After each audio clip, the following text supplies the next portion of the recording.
Now, I'm going to gift you with some unexpected questions that let's get into it. Some listeners have sent in. Hey, let's tear off the bow and the wrapping paper. Let's tear it off. Okay. Hey, you all, I'm putting the finishing touches on this week's episode of the Talk to People podcast. And if you haven't been here before, my name is Chris Miller. And each week I talk to a new person about the power of social connection. I believe that social connection is one of the most important traits to a healthy lifestyle. And unfortunately, not that many people are talking about it. If this is your first episode, then you've lucked out because this episode is with Annie Miller, aka my wife. Now, we talk about a lot, but here's a little thing about Annie Miller. She's smart, and if you don't believe she's smart, then go look at her GPA. She's getting full rides from all these different places. She went to PhD school. She's brilliant. She's funny. If you don't believe that, then see how much I laugh in this podcast and then all the other podcasts we've done. And she knows how to tell a good story. So we talk about a whole bunch of different stuff, from how we met to how I proposed to what to look for in a partner, or how we navigate conflict, or how we keep the romance alive.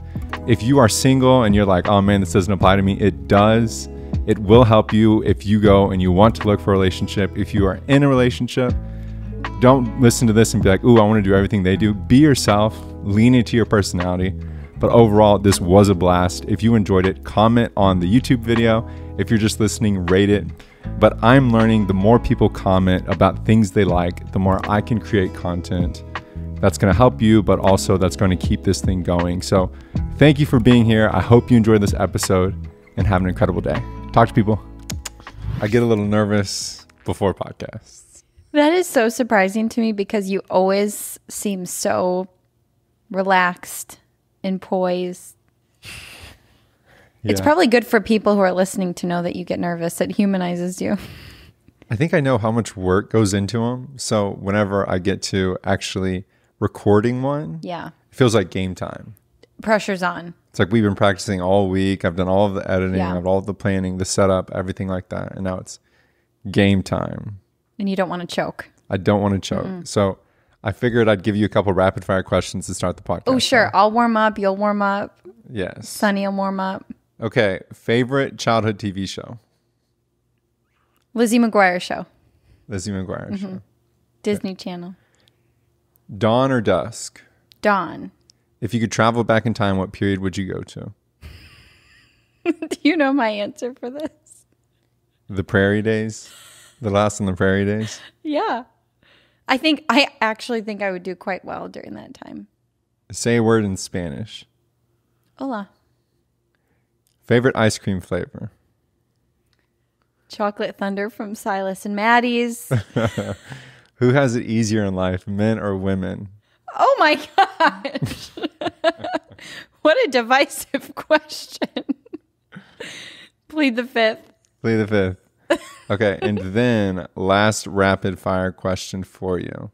What does a person need to be happy? What does a person need to be happy? People.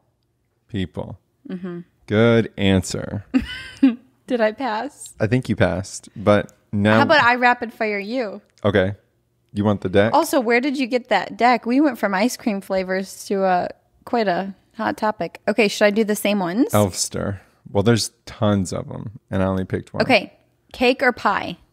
Cake. Place you most want to travel? Bolivia. Favorite number? 5. If Voldemort offered you a hug, would you accept? Yes. Okay, last one. What's for dinner tonight? Some type of butternut squash pasta with veggies in it. Perfect. You passed. Woo! I like this. Maybe we could close with a few too. Yeah, close with a few. Well, you're back. This is your third time on the podcast. I'm back. Welcome in. Thank you for having me. It's funny. I've tried my best to make sure I'm including other people, but at the same time, I have so much fun talking to you that I wanted to make sure I get you back on. Well, thank you for having me back on. I will say this is great because I love talking to you, and I see all the behind the scenes work that you do in our home to make these episodes from start to finish. Yeah.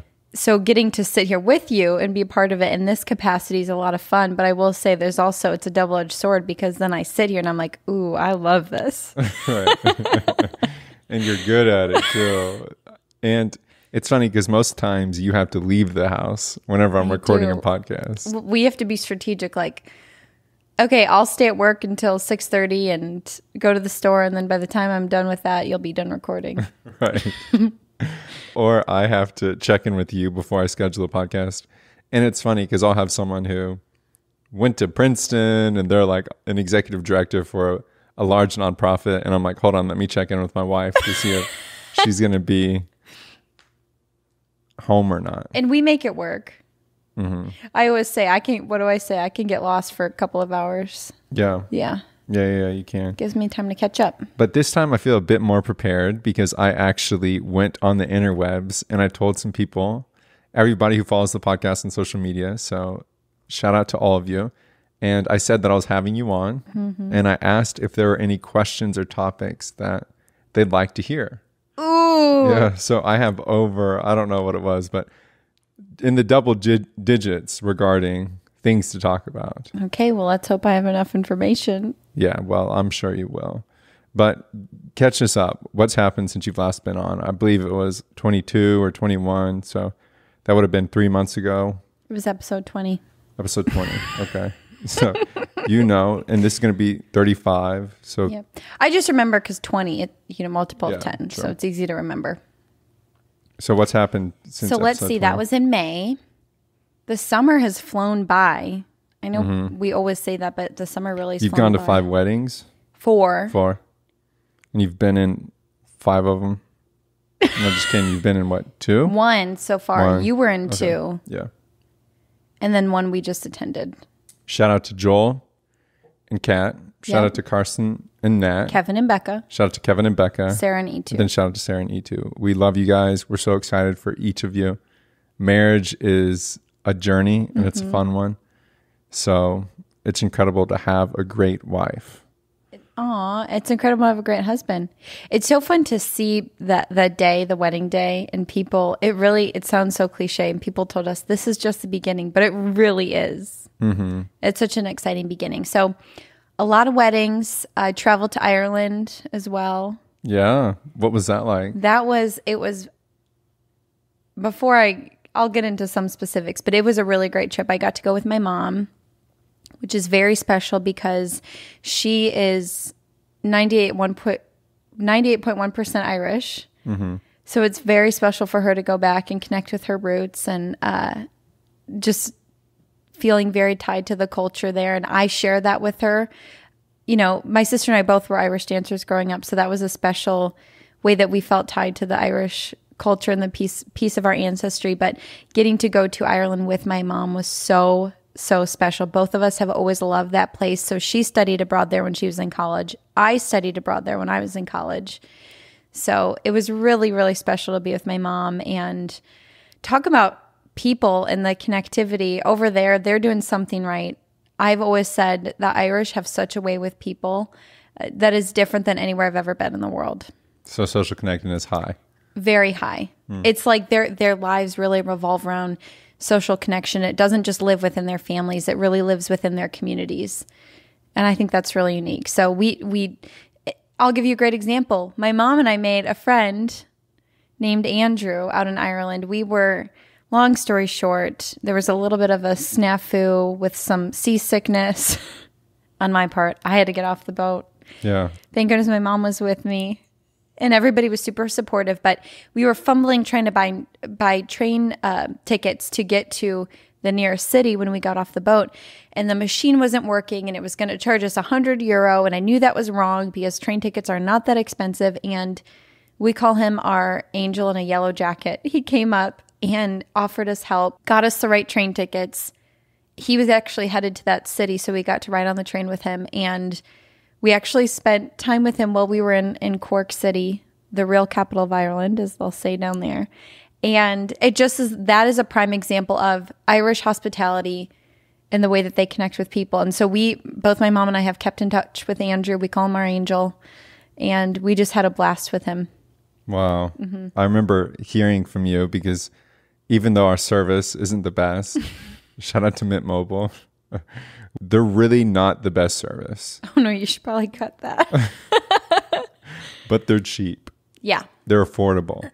Honestly, it does the job. When we're here in Lawrence, it does the job. It definitely does the job for us. But as soon as we start traveling, it's like we should probably buy a third phone for the both of us. Yeah. That way we have a travel phone. But Ireland, the Green Fox of Mint Mobile was not covering the... Service was a bit dodgy, and I'm grateful that my mom had service because that's how I kept in touch with you. Yeah, it's funny because I was on a trip too in Texas. You were, yes. And I would hear... It wasn't Texas, was it? Yeah, you were in Texas. It wasn't Texas. Yep. Okay. Then I would hear like every 8 hours, you'd be like, it's not good. Then the next 8 hours, you'd be like, I'm getting off the boat. It's getting bad. And the next 8 hours, you'd be like crying. And then the next 8 hours, you'd be like, we're off the boat. Well, I was like, whoa. We were cruising through gale force winds. Yeah, which is one of the roughest waters in the world. We learned that. And God bless my mom, Mary Santorelli. She's such a calming presence in everyday life and just so sweet and takes things in stride. And no surprise, she was just that and more when we were dealing with that on the trip. Because then you had to get off and they had to clear customs to get you off the boat. To get permission to get off the boat.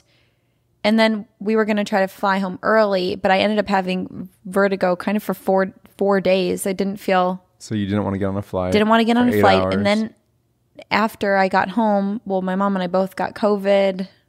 Right. You had COVID while you were in Ireland. And I didn't know it. Right. So that may have contributed to the COVID or to the vertigo symptoms. True.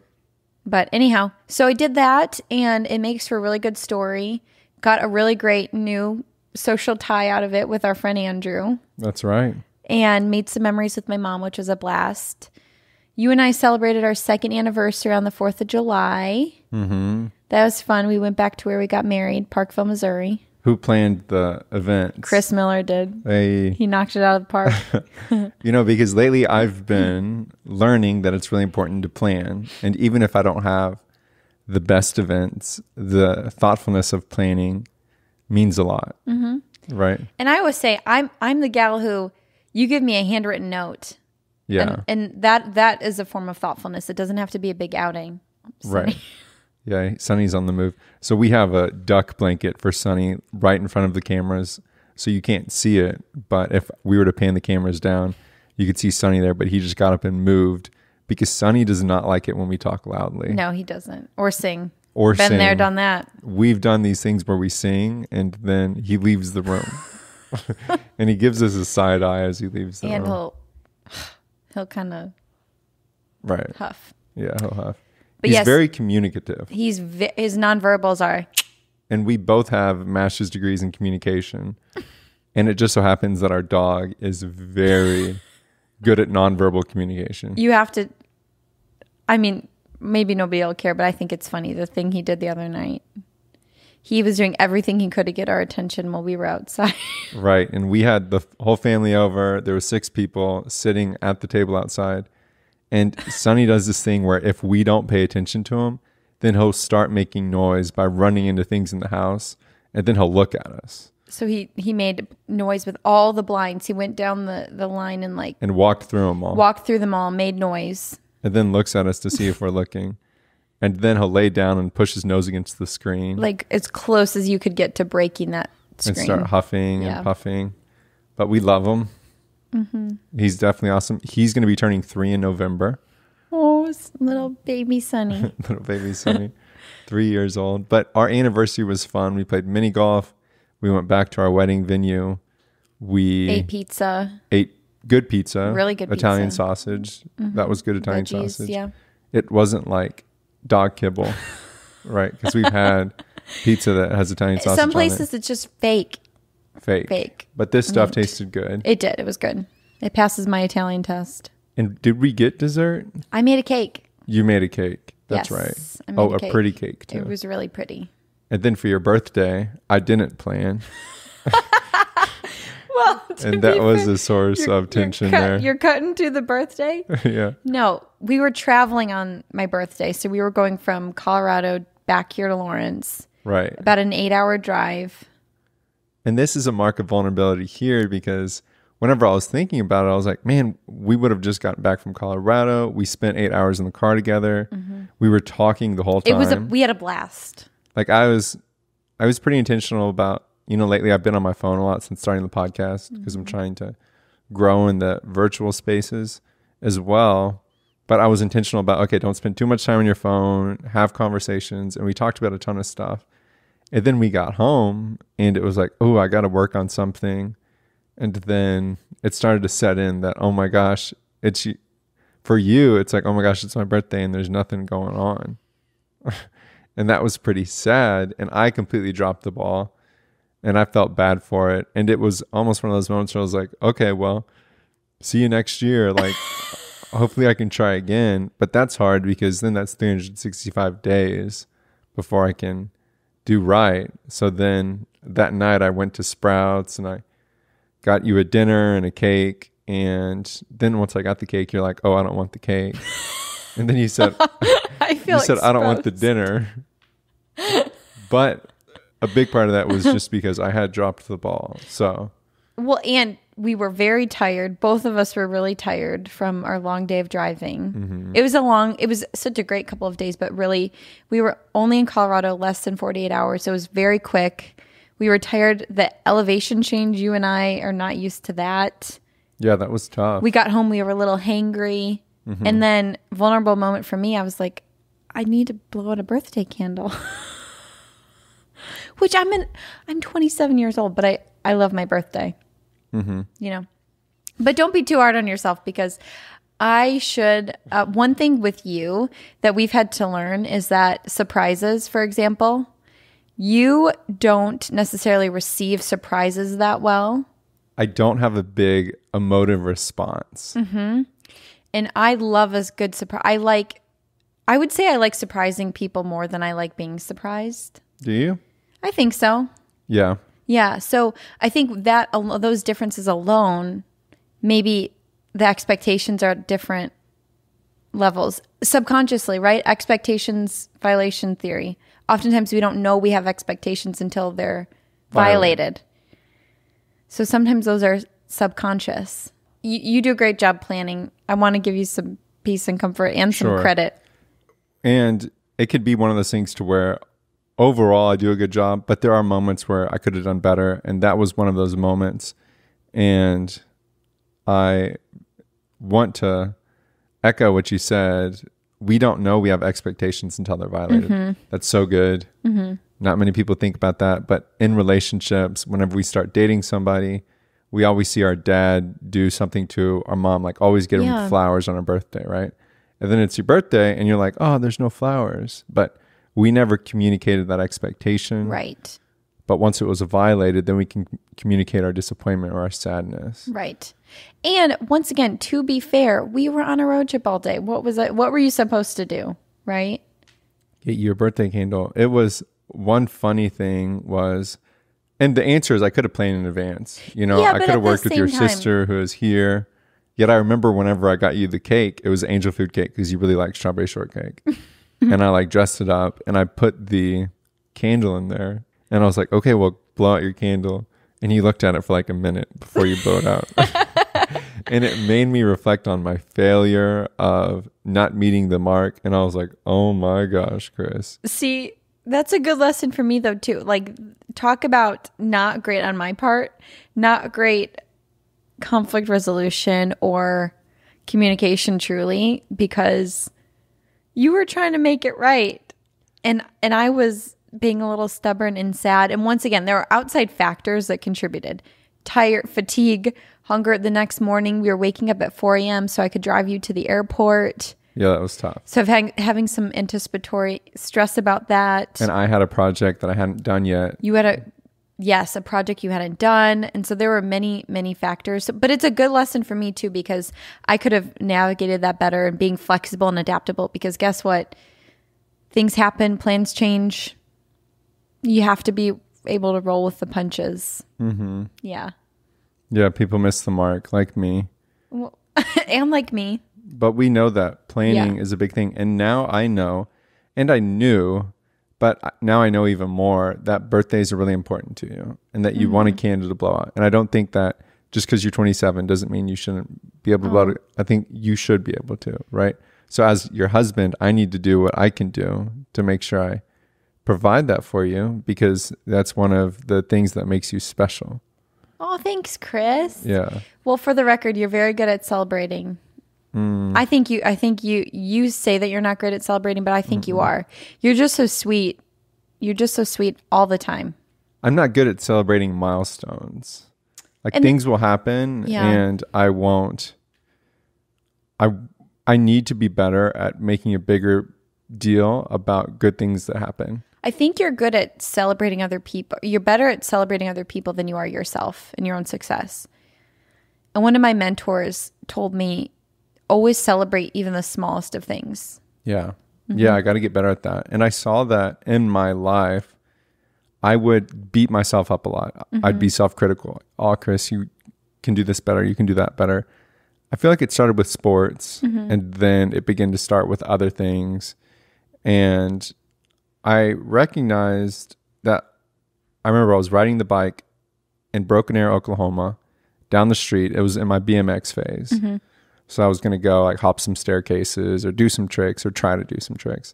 And I'm listening to Graham Cook, who's a guy in the UK who his perspective is incredible on essentially all things life. And he was talking about how we really emphasize when we mess up, but we never really highlight when we do well. Yeah. And I was reflecting on that like, wow. And that was the first moment where I was in the car with a friend of mine and I said, man, I've really been like a perfectionist lately. And instead, I want to be someone who really wants the standard of excellence, but screw the perfection. Yeah. So since then, I've been trying to celebrate, but I still need to do better. But marrying you has been really good for me because you're very good at celebrating. So it helps me. Well, and that's a great example of where we get to pick things up from each other, because my family is very good at celebrating. Super good at celebrating. Like my celebrating. parents, my siblings, they're really good at celebrating the people around them. Do you remember the first event that happened between you and I where we were confronted with the fact that we celebrated a bit differently? Yep. To talk about it. I have it in my head. Yeah. The very first, so it would have been 2019. We were dating for, I guess, a few months at this point, maybe 4 or 5. Yeah. And it was your birthday, May 4th. And I was like, oh, I love birthdays. This is when I thrive. And it happened to be a Saturday. So I'm like, perfect. We've got a full day of events. So I think you were already done with school at this point. I was just finishing up my first year at Wake. And it was a Saturday, so we went to the pool, and it was such a nice summer day. We went to the pool. We had a picnic lunch. That night, we were going to have pizza and I'm sorry, the way you were holding in that yawn. Cookie cake. Pizza and cookie cake at Cugino Forno with our friends from Wake. And between the swim, the pool day, the picnic, and the evening, I wanted to give you a gift. And you, from the moment I met you and got to know you, I knew that you were really big into like sports, activities, things that you could do with people. So like you are a big fan of throwing the ball, just like going out and playing catch or playing soccer, or we used to shoot hoops when we were in grad school, and that was a lot of fun. You love those activities that you can do with other people. And so I was like, oh my gosh, I'm going to get him a spike ball set, because we were headed to the beach actually a few weeks later, and I thought, oh, he might want to bring that, and he likes games and sports, and I've seen people play it and it looks like a lot of fun. And so I wrapped it all nicely, and we were at my apartment, and I gave it to you, and you were like, do you remember your reaction? Oh boy, what was my reaction? Well, it was very much like, oh, thanks. Yeah. And you were so excited to give me the gift. I was so excited to give you the gift, because it was also one of the, Chris and I will say that we're not big on gifts for each other. Sure. We're both absolutely content. We've talked about that. We'd rather have an experience where we go do something but this is one of the first gift giving opportunities in our relationship. And I remember feeling very sad, like, oh, he didn't like it, or he didn't, appreciate the thought that went behind it. And then as I got to know you, I realized, though, you're not as emotive in those instances or expressive. Yeah. And that's okay. Everybody's different. And in my head, hearing you go through your whole logic for picking spike ball makes a ton of sense, right? Mm-hmm. And in my head, at UCO for my undergrad, I had put on this huge spike ball tournament, and I actually had a spike ball set. It was just under my bed. I hadn't used it. And it was one of those activities that I hadn't played much and I didn't really think about it. So whenever I saw this, I was like, oh, this is the same thing as what's under my bed. And and I was like, oh, wow. And I have to do better at not thinking about all that stuff because you don't know any of that. Yeah. Instead, true. I have to be thinking about what you were thinking whenever you got me it. In the moment, that's hard for me, but some people are really good at it. Yeah. Yeah, like you were pretty good at it. And it makes me think of that viral video of the little girl who's opening up the gift and it's a banana. Oh, that's so cute. For me? Right. A banana? And she's so happy to have this banana. I love this. But that mark of joy and illustrating, I don't know if you know, but what I do know is you got me this gift. Yeah. But it's, once again, I don't want to put labels on like a good or bad reaction because everybody's different. And the more we've gotten to know each other, we're still getting to know each other. I don't think you ever stop, which is a good thing.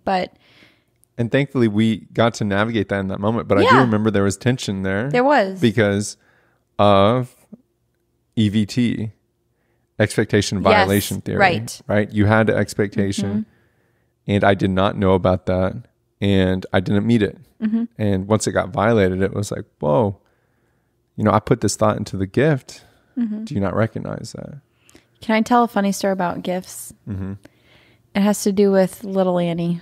Okay, go for it. When I was a kid, my parents would have to fact check the age. I would guess maybe 5. Mm-hmm. One of my uncles got me a gift. I think it was I don't think I know.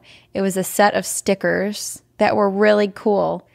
And I was little, granted, but it was a teachable moment for me. And I said something like, oh, I already have these. And my mom and dad were like, Annie, that's not very kind when somebody gives you a gift and you already have them.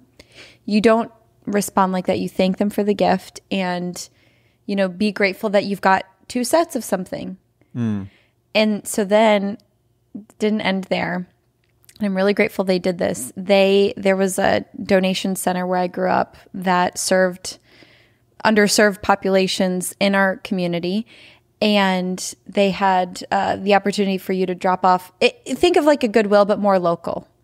And so they said, Annie, we're going to try to teach you a lesson about being thankful and grateful and realizing how lucky you are to have the things that you do. And so we think it's important that you donate the set of stickers that you said to your uncle, I already have, so that some kid who's going to get those is really going to enjoy them. And so my parents brought me to the Spanish Center in Kenosha, Wisconsin. That's what it was called. And I walked in there and I had to hand over the stickers. Oh, man.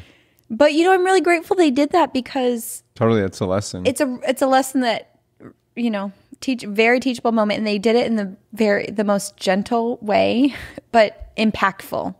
Wow. Yeah, you could do a seminar on gift giving. Now, I'm going to gift you with some unexpected questions that...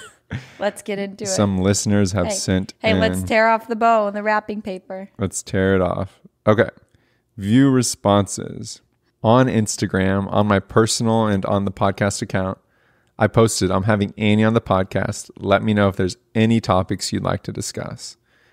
And not to my surprise, but really expectedly, a lot of people have some questions. Okay, so we're going to start with Jordan Nash. Now I got nervous. Yes. My fellow UCO Bronco ICOM.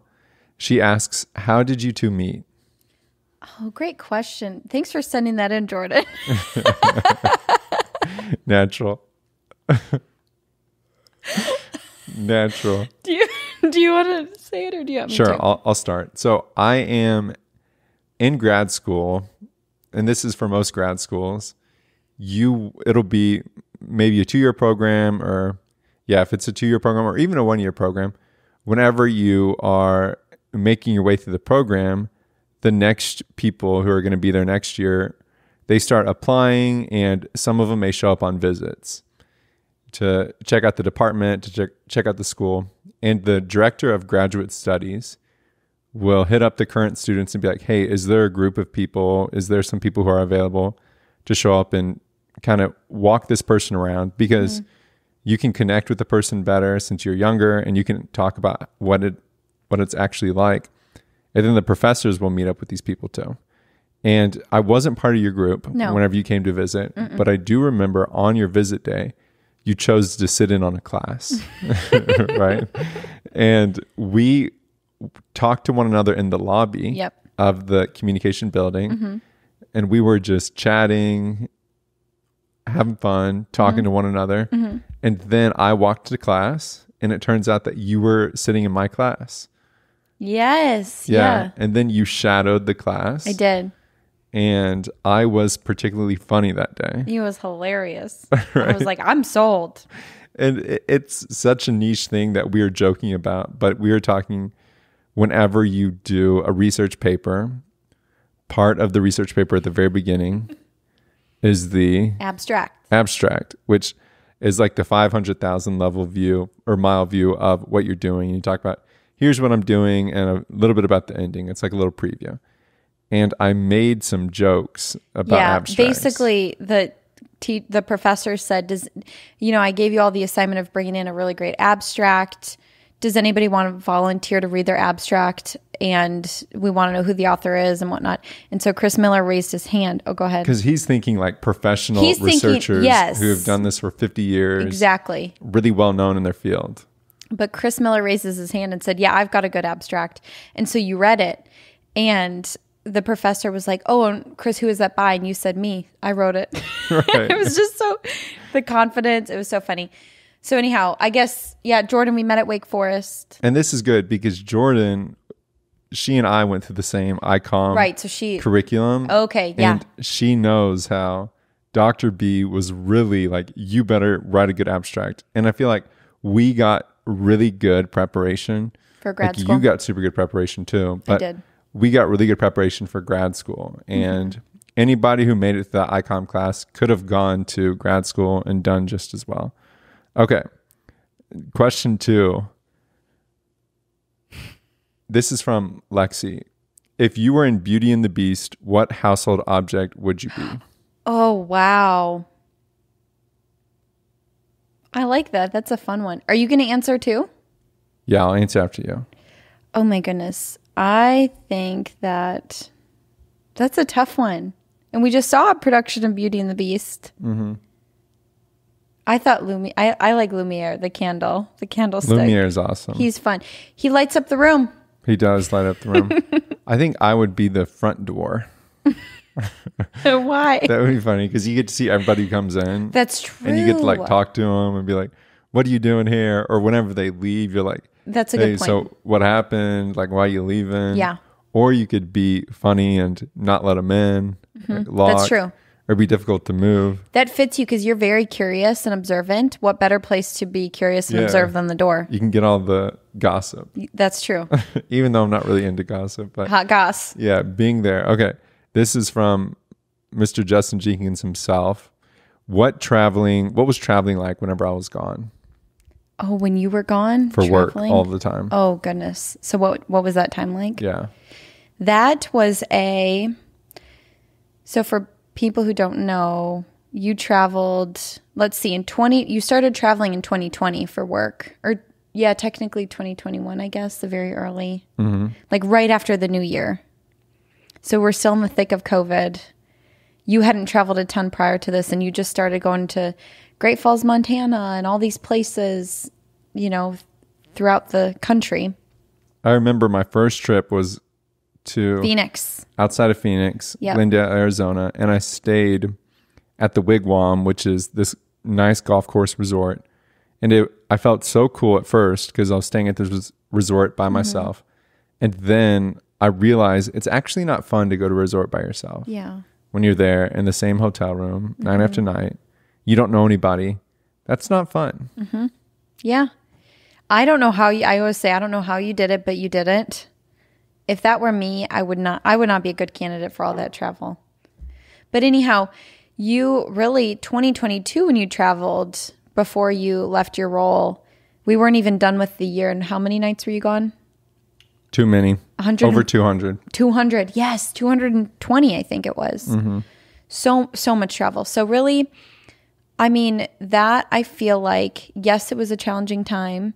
And it's hard just being away from somebody that you love, whether it's your spouse or your sister or brother, family member, friends. It's hard being away from the people that you love. And you really ramped up a lot of travel right after we got married, like a few months after we got married. And so that was tough. But I will say, I think having time apart, not having time apart, given the situation, I think it really forced us to communicate well with each other, be very intentional with our communication, and do what we could to build and engage in relational maintenance when you would come home, even if it were for a short time. So there were times where you would come home 11 p.m. on a Friday and you'd have to leave 7 a.m. on Sunday. So we really only had one day. So we would do things like walk the dog, go to the grocery store.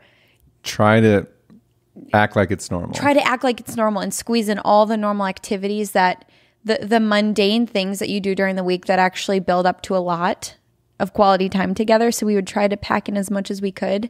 And I think we made the most of it. And then come Sunday, it was always so sad driving you to the airport. That was always really hard. And then coming back home and we never got good at driving to the airport. We never got good at it. The goodbyes were always hard. Oh, there were always tears. And I would have to put myself in this mindset of just get the work done. Yeah. And I've done that in the past with, be it work or be it school or be it sports, trying to shut my emotional side off and being just power through. You kind of have to. Yeah, you have to in those moments, but if you do it too much, it screws you up. Yeah. Right? And it can't be understated. The first 18 months of our marriage, I was gone. We were apart we were mostly apart. The majority. And there's partners or there's relationships that's the case. And one interesting thing for me was that I was gone, but I was working with the military. So I would travel to all these military bases. And whenever I was there, I'd feel so bad. But then I'd see these servicemen and servicewomen who just got called for 15 months away. 100. That really put things in perspective. It's I remember you telling me that there was a person that you work with there had maybe 4 kids and her husband just got called. Just got called away. There was another woman I worked with who had 2 kids. Yep. She was pregnant. Yeah. She was about to have a baby. Her husband just got called out. They tried to petition to be kept together and it didn't get approved because her husband was working in a area where you couldn't really have family. So it's wild. It's wild. That really, it's okay, Annie, you can go from Monday to Saturday without seeing Chris. You'll see him Sunday kind of thing. So shout out to those people who are making those trips. Yes. In the U.S. military.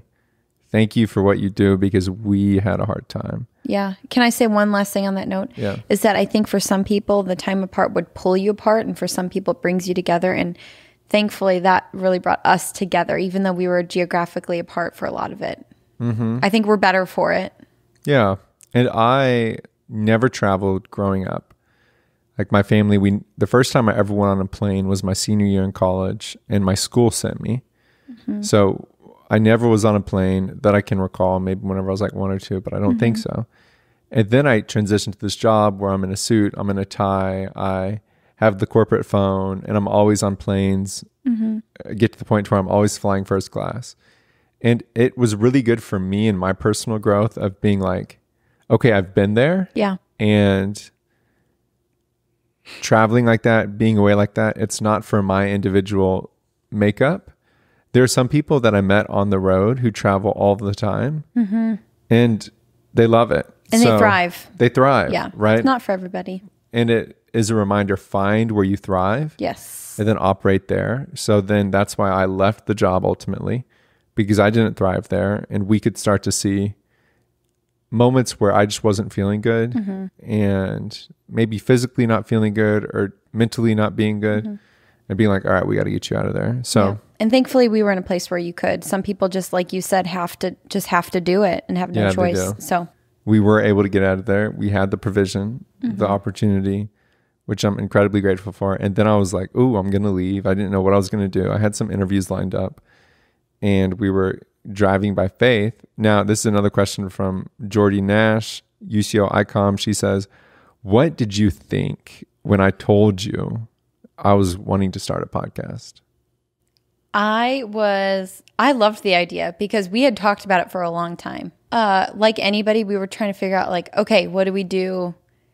Because I work full time, but also, we've got goals and things that we want for our family. So there was a little bit of financial pressure, but I was so happy for you, and I love what you're doing. So, and we had talked about it'd be different, I think, if you came out of left field. We were like, hey, I'm quitting my job and I'm starting a podcast. Very happy that you started the pod. I'm happy. Yeah. And it would not be any fraction of what it is now if it weren't for your support. So that is incredibly evident. Here's a question from Trent Howard. Oh, T. Howe. Hey, T. Howe, thanks for sending in a question. Can I borrow $18? Of course. Of course. Your check is in the mail, Trent. Your check is in the mail. All right. A question from Jeremy Newman. How do you date your spouse and keep the romance and love strong in a marriage? Oh, that's a great question. I think there are lots of ways you could do that. So one way, I think we talked about this on the last episode, but trying new things together. So whether it's novelty is really great for relationships because it gets you out of the routine and monotony of things that you just do every single day. And when you can explore something new together. So I'll give you an example. On our anniversary, which is an atypical day because we were celebrating something, but we played mini golf, right? We've both played mini golf before, but it was the coolest mini golf place either of us had ever been to. It was like tucked in the trees and it was so cool. And so we were doing an activity. We got to talk about this new place we were at and we created a lot of memories around it. And so you can even do that by going to a different grocery store to change things up. We've done that. Do you remember a few weeks ago we went and just walked around Sprouts? Yeah. That's how we found the chocolate gems. Mm-hmm. A great deal on chocolate gems. Great deal on chocolate gems. Which are like premier peanut M&Ms. Yes. So I would say novelty. I would say finding time each week to do something together that is once again outside of your work, exercise. Like, so for example, on Monday nights, we sit down. We tried to do it every Monday. Last Monday, we didn't do it, but we'd try to, on Monday nights, take 30 minutes or so to do our Bible study together. A weekly devotion. So we do that together. And it's nice because we're both, we take in a few verses, but then they're really good questions that you wouldn't necessarily ask if you were just sitting, having normal conversation, which isn't a bad thing. But so I would say building some sort of routine where you have protected time each week to do something. Maybe it's watching your favorite show. Maybe it's doing your devotional. Maybe it's using the John Gottman deck that sometimes we use when we go out to ask each other questions, once again, that you wouldn't think of. So I think those are a few ways that we do that. Do you have anything to add? I would suggest leaning into the individual personalities of one another. Yes. And operating there. This is a really easy question or concept to get caught up in, like what other people do. Mm-hmm. But I love hearing what other people do. It's so interesting. But one thing to avoid is being like, oh man, we need to do what? Who do you listen to with that? Sean Johnson. Oh, Sean and Andrew. Like Sean and Andrew. Mm-hmm. They'll talk on their podcast about stuff they do, which is really cool to hear. And they're funny. They're fun. But I have a different personality than Andrew. You have a different personality Totally. than Sean. So operating in those individual personalities, what you do may be completely different than what another couple does. I have best friends who are married. They have different personalities than me. Even though we're best friends, we operate completely different in our marriage. Yeah. So like, don't feel too much pressure to match the activities Yes. of others, but definitely feel called to a greater standard. If people are spending more quality time with their spouse, it's like, that's something you need to do. Yeah. It's up to you on how you do it, but it's really important to have fun Yep. and lean into your unique quirks. I love that, Chris. Also, it got me thinking too about how I'm glad you just mentioned Sean and Andrew, and they talk about what they do, and they always say like this is what we do, but you know, it doesn't necessarily, not everybody has to do it. It might not work for everybody, but one thing that's easy to do is sometimes equate dating your spouse or spending time together with like spending money or going out to dinner or things. And it doesn't have to be any of that. I think really it's just embracing each other's personalities, really learning each other. And then, hey, the Monday night thing works for us and we really like that protected time. Or, you know, we really like every now and then to change up where we go grocery shopping or try, you know, go to a new musical or something like that. Yeah. So it doesn't always have to be, we're going out on a date, we have a date night. It doesn't have to be that. You can build it into your everyday life. Yeah, you can. Zach Harris from North Carolina. Zach. He says, favorite North Carolinians. Oh, Zach and Lainey Harris. There you go. Are two of our favorite North Carolinians. We sure love them. They helped us move across the country during a global pandemic. Yes, we definitely love Zach and Lainey. So much. And we're really excited for Zach in the future because he's got some cool things he's working on. And one day he's going to be a guest on the Talk to People podcast, which Lainey would be an incredible guest too. She would. We're just waiting on them to come to Lawrence. I know Zach always asks me when I'm coming to North Carolina. We're due for a North Carolina trip though, because there are so many people we love out there. Al Loudon. Shout out to Al Loudon. There are so many great people from North Carolina who listen to this podcast. And I'm going to tell you that I'm grateful for you all. You all have largely contributed to Annie and I being a couple because if it weren't for you all, we wouldn't be able to be there. So, and True. Now we're here hanging out. Yes. All right. Nana, aka Juice, he just says Sunny, exclamation point. Sunny Bear. Sunny's sleeping. Sunny is Sunny, you want to come? passed out in the side. But we sure love him. We definitely love him. Trent Howard, another question. Oh, good gravy. What'd you think of the Barbie movie? You know, admittedly, I did not see the Barbie movie. I think I've had this weird thing where I've been a little resistant to seeing it because there he is. There's Sunny. Sunny, come here. All right, Juice or Nana. Here you go. Sunny is making his way into the frame. He is. Getting a little scratch under the chin. If you have a dog, comment below. Send a message in. Does your dog Sunny, like getting a scratch under the chin? Because Sunny really loves this. And there are moments, like parts of the dog where you know it's good because whenever you scratch them there, they start to scratch.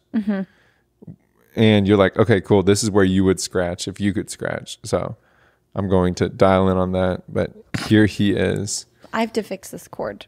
Okay. Oh, but what I was saying about Barbie. Yeah. I haven't seen Barbie, I think because it was such a big thing. And so I've been a little resistant to seeing it because I didn't want to see it when everybody else saw it, which is not a good reason. I hear it's really funny and really good. We'll probably watch it when it's streaming. Yeah. I did see The Haunted Mansion, though. What'd you think? Spooky. Yeah, you came home going like, oh. Okay, Kristen Klinka says, I love this. Exclamation point, exclamation point, exclamation point. I love you, Chrissy. We love Chrissy. Shout out to her. Man, you really made the podcast go bonkers, Kristen Kalinka. I just want to let you know. I don't think she's going to believe you, but it's true. It was, I showed the analytics to Annie, and that was really cool, Crisco. So do not underestimate yourself. Yes. Okay. Another question is, how did I propose? Ooh. Who sent that in? Jordy. Jordy, thanks. So her and Trent sent in 3 questions. Oh, wow. Which I'm like, shout out to you all, because they're showing up. They are showing up, and over 100 people saw the story. So they make up for the people who didn't send questions in. Yeah, and the people who didn't send questions, we know who you are. Technically, we do, yeah. Technically, we do. But we're not going to worry about that. I'm just kidding. So how did I propose? So in graduate school at our university, there was this big building that I personally loved called Waite Chapel. And Waite Chapel is gorgeous. Mm-hmm. If you can imagine some pillars up front, this beautiful large steeple, and all around it there's this beautiful brick. It looks so awesome, but it's ginormous. And it was on they call it like the upper quad. So on the university they had 2 quads that you could walk around. Pristine. It was so beautiful. And in the fall the leaves would be all different types of colors. You had magnolia trees that looped around both quads, and then these walkways that you could walk around. So Annie and I, whenever we started dating, we would go on a lot of walks around these universities. So we would walk the lower quad, we'd go up the stairs, we'd walk the upper quad, and in the Waite Chapel, you could walk inside, you could see it. They left it open during the day for the most part, but they do these big events there. Mm-hmm. I like to geek out whenever it comes to public speaking. So I really like public speakers like Martin Luther King Jr., who was an incredible orator. If you want to see one of the best speeches, then look at his I Have a Dream speech, where he's standing on the Lincoln Memorial. He's about to give this huge speech to over 100,000 people. And you can actually look it up on YouTube. He is as cool as a cucumber, delivering this speech. And whenever he was practicing this speech, like this wasn't the first time he had given it, he actually gave it before he gave it in Washington, D.C. He gave it at Waite Chapel. So we would always walk around this building. I loved this building. Mm-hmm. You loved the building. Yeah. And I wanted to propose to Annie before she graduated. So I called her family and I said, hey, I'm going to propose to her. I'm going to do it in front of Waite Chapel. I hired a photographer who was like a secret photographer. So she was just taking pictures of someone else on the quad, but really she was taking a picture of Annie, but she didn't know that. And then someone who wrote in, Zach Harris, shout out to Zach Harris, he was my operations guy. And then weren't they picking up trash or something before? And then we got Annie's family to fly in. My family wasn't able to make it, but having her family surprise her whenever, and it was like, oh, we're just going to go on a walk on the campus. And I remember Annie and I were actually in a little argument. Well, because you didn't know what was going on. Well, we were just, so I knew that my mom and dad and Jimmy had come to visit. Mia wasn't there. So I already knew that they were visiting. And to be honest with you, I thought it was going to happen the night before. We were at dinner and I was in the bathroom texting Elise. I was like, I think it's going to happen. And I'm like, no, it's not going to happen. It's not going to be this weekend. And then Sunday, you really got me because we had breakfast, we had brunch. I ate a ton of bacon, so I had puffy bacon hands. Okay, I did not look very cute, and we were just aimlessly walking around campus. I'm like, "What are we doing?" And you were like, "Just come here." And I was like, "Chris, what is our plan for the day?" And then you were like, "I'm trying to do something." I said, "I'm not trying to make you upset." I'm not trying to make you upset, but I am trying to do something. And then you got down on one knee and you pulled out the ring and boom. And so my point of view is we're walking the campus. I'm waiting on Zach to tell me like, hey, you're good. One thing that was good for the event, like the proposal, not good for the rest of the world, was COVID had shut down the university 2 days before the proposal. Mm-hmm. So nobody was there. It was temporarily closed. That was temporarily closed. Nobody was on the squad when typically it'd be bustling with people. Yeah. But it just so happened that the facilities was changing the trash can right in front of Waite Chapel, mm-hmm. which would have been right in the middle of our shot. So he's texting me like, hey, wait. And he finally goes on and is like, hey, listen, someone's about to propose. Do you think you could move?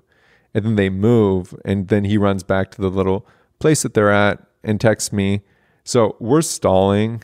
And we're waiting for my dad to get there with Mia because Mia flew in to surprise me. And your dad was going to go pick her up.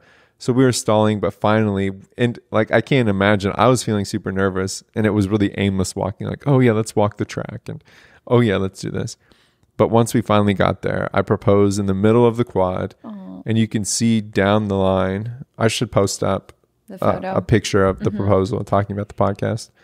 But you can see, there I am, there Annie is, and then behind us is this beautiful chapel. It makes you feel so small in the best of ways. Yeah. This big chapel. And that was one of the best things about that place is you would turn the corner and be like, whoa. Yep. There it is. And no matter where you were, you could see it.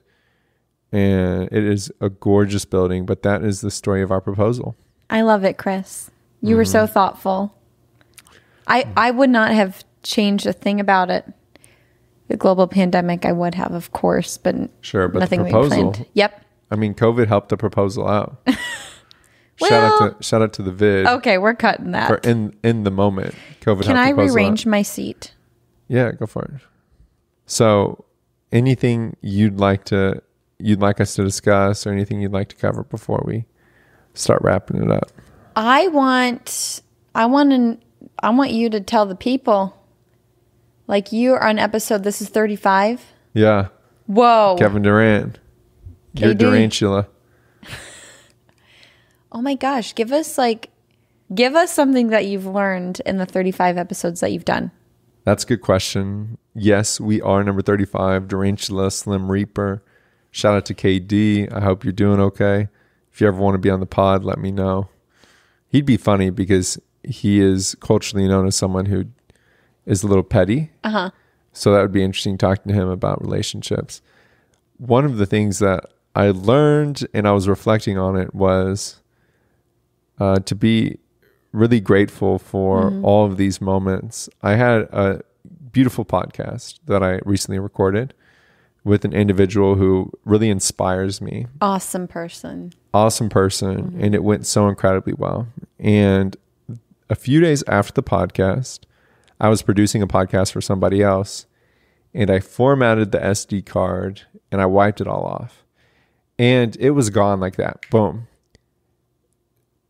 And I was like, oh my gosh, I can't believe I did that. This moment that I had to document and capture, it's no longer there. So it makes me reflect on the 34, 35, as long as I don't delete your episode on accident, that will be live and that are there, and how grateful I am for those moments and conversations. And to all those who are listening and joining in on this really cool journey that we've been going on, talking to all these different people about the power of social connection. I am grateful for you all, and I hope that we can all appreciate these moments together. I love that. Yeah. That's a really good takeaway. Yes. Thank you. So what are you most excited about in the future of the Talk to People podcast, in the near future? I'm most excited about dialing it in. We met with a mentor for us both that we really love. And we were talking about, he's been on the podcast, Jeff Hall, and we were talking about how the podcast is a really cool thing. But one of the things I expressed is I want to focus less on loneliness and more on social connection. And people may be asking why. Loneliness is a little complex. It's tough. It is tough. Loneliness is one of those things to where there is no silver bullet. There's no one cure. There are several different reasons why you could be lonely. And to some degree, loneliness is a part of the human condition. It's normal. It's normal for us to be lonely whenever our parent dies. It's normal for us to be lonely after a relationship ends. Situational. Yeah, it's normal for us to be lonely when we move away. So that reactive loneliness. But then there's the chronic loneliness and the maladaptive social cognition, the depression, the things that don't go away all the time, where you need a clinician to help out. So for all the people out there who are claiming to beat loneliness, which sometimes I have phrased my stuff that way, they can't beat loneliness. And it's one of those things where it's different, but I think of it somewhat similar to grief. You grieve because you loved someone or you loved something and it didn't go your way. But the presence of grief typically is the indication that there was love there, right? Mm-hmm. And oftentimes loneliness is the same way.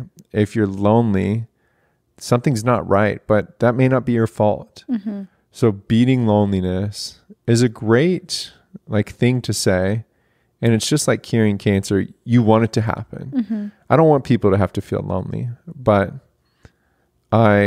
if you are currently incredibly lonely right now as you listen to this, know that 1, you're not alone, and know that 2, it won't be like this forever. Mm-hmm. There will be incredible people who position themselves around you. And I am grateful that you're listening. I'm praying for you. Email talktopeoplepodcast@gmail.com. We can talk. But the big thing about loneliness is the more people talk about it, the less people know how to solve it all at once. So it's a case-by-case thing. So I'm not claiming to beat out loneliness, but I am claiming that there's healing power in social connection. I love that. Yeah. And that whenever you are socially connected, you're going to be physically more healthy, mentally more healthy. You're going to be more resilient. You're going to be more productive. Longevity. You're going to live longer. Mm-hmm. You're going to experience less bodily pain. You're going to feel more fulfilled. You're going to be way more bouncy whenever things come up that you don't like and you can respond to them. There are so many positive effects of social connection. So that's what this podcast is going to be about, is exploring that social connection. So I want to help people get better at being socially connected. I want to explore a lot of different areas in life where we can improve our social connection. For instance, this is really good about relationships, right? Mm-hmm. And even if someone's not married or if they're single, they can still learn from this. Yeah. If not, just be entertained by how cute and funny you are. Right? But I have this book here, which I used as a prop, but it's called Together by Vivek Murthy, Surgeon General of the United States, The Healing Power of Human Connection in a Sometimes Lonely World. This has been super good. And if you all are interested, I'll get you a free copy. I'll do a giveaway, but tell me if you're interested in that, because partially that kind of feels tacky, but I do want to equip you all with great books, particularly if I am I like these books. You should do a monthly book club. Yeah, a book and do club a live, would be cool. And then do a live something. Oh, wow. Like a live what? Discussion of the book club, and people tune in? Yeah. And then I do a giveaway of the book too. Yeah. Yeah. I like that. And then this, I haven't started it yet. The Art of Gathering. I like the cover. Yeah, it's me colorful. too. The Art of Gathering by Miss Priya Parker. So I read about her book in another book that I just finished. And she is what she calls herself, a master facilitator. But she's looked at a lot of different stuff, like race relations, the importance of peace in large people groups, and ultimately why it's so important for people to get together and talk to one another. So those are 2 books that I'm going to be pulling from, but I'm going to be pulling from all the conversations I have. So I'm excited to continue to find this stuff, but I wanted to share both these with you all. Together, and then The Art of Gathering. I'll link these in the description. I'm not sponsored, but I do want to have you all have good resources. I love that. Mm-hmm. So Annie, we want to do a parting message for you. What are you thinking? What do you want to tell the world? I think we should end with a few more rapid fires because those were fun. But I want to say thank you, Chris, for having me back on the podcast. I really love doing this with you. And like I said, I see the behind the scenes work all the time. And so to be on this end of it is special and fun. And I'm really proud of you. And keep on talking. You're changing the world one conversation at a time. Thank you. It is a joy to have you on. Hit me with a rapid fire. Hit you with a rapid fire? Where's our list? Off the top. Off the top? Yeah. Oh my gosh. Okay. You want me to start? Yeah, you start. Okay. If you could only pick one food to eat for the rest of your life, what would it be? Apples. Apples. Oh my gosh. I want pizza, but pizza would weigh me down, but apples are good for your gut. They're good. They have a lot of water, fiber. Yeah. I read a baked potato is one of the best things to say. Well, I think about the Martian guy. He lived on potatoes. The astronaut, the Martian, the movie? For me, I'd probably say a sandwich. A sandwich, yeah. Because I can do ice cream sandwiches. I can do World of BLTs. possibilities. I Okay. could do pizza sandwiches like a Hot Pocket. Yeah. I could do a whole bunch of stuff. Hot Pocket's a sandwich? Yeah. Anything that is bready with a different filling, a toaster strudel. Oh, okay. Another We're getting a sandwich. little far from sandwich. So I hope you enjoy your apples. I'm going to ditch my apple and jump on the sandwich train. Oh, it's full. This train is full. But I will lend you some sandwiches as long as you're willing to lend me some caramel apples. Sure. I can Okay. do that. I can do that. Yeah. Okay. Walgreens or CVS? Walgreens. Ditto. Yeah. I grew up next to Walgreens. Me too. Love right across the Walgreens. street. One thing I don't like about Walgreens is everything's expensive in Walgreens. But whenever you're in a pinch, Walgreens is right there. They also have a pharmacy, which could True. be somewhat affordable. Yeah. So yeah, shout out to Walgreens. And then if you had a soundtrack to your life, what would it be? What would the soundtrack be? Like like the name of an actual soundtrack that I know of? Like a music song. A music song. A music song. A song. Yeah, a song.